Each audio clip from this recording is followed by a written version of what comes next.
in reality, one of the things that happens is that the insured nowadays has a lot of information, right? And therefore, they not necessarily understand what an expert role is in a claim or how to deal with a claim, because probably they haven't dealt with a claim in the past. So one of the challenges we have nowadays especially is how to prove to the insured, who actually knows their plan very well, how we can support them from a technical side of things.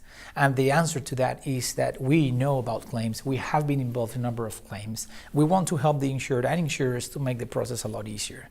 Therefore, using technology. For example, the use of drones is a bit more common nowadays.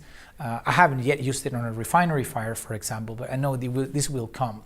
It helps to accelerate the scope of damage evaluation, to understand the extent of it, right? And of course, at the same time, we have a lot of technology nowadays, planning software that we have had in the past, but now it's a lot more available for everyone.